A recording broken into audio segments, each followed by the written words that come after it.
বিগত সময় আসলে কি করেছি আমি শিক্ষার্থীদের জন্য। যদি শুরুতেই বলি যে আমার কলেজ জীবন থেকেই আমি বিভিন্ন আন্দোলন সংগ্রামের সাথে যুক্ত।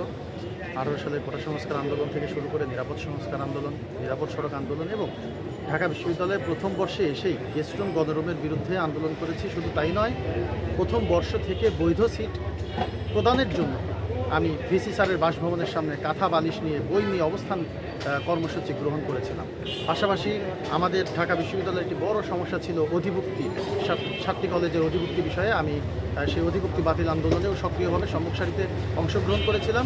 শুধু তাই নয়, আমার নামে র্যাব অফিস থেকে গুম করে দেওয়ারও আদেশ ছিল, যেটা তৎকালীন বিজনেস ফ্যাকাল্টির ডিন শিবলি রুবায়েত স্যার আমাকে ডেকে নিয়ে সতর্ক করে দেয়। তো এছাড়াও শিক্ষার্থীদের জন্য বিগত সময়গুলোতে যখনই প্রয়োজন হয়েছে গেস্টরুম গণরুমের টর্চারের বিরুদ্ধে, নির্যাতনের বিরুদ্ধে, আবরার ফাহাদ হত্যার বিরুদ্ধে, তারপর হচ্ছে যখন ছাত্র অধিকার পরিষদের 23 জন নেতাকর্মীকে জেলে নিয়ে যায়, বর্তমান উপদেষ্টা আসিফ মাহমুদরা যখন জেলে ছিলেন তখন তাদের মুক্তির জন্য আন্দোলন করেছি।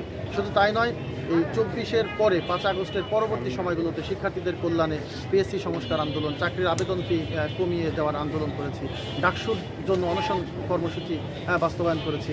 সো শিক্ষার্থীদের কল্যাণের সাথে আমার এই শিক্ষা জীবন এবং আমার এই স্টুডেন্ট রাজনীতি এটা ওতপ্রোতভাবে জড়িত।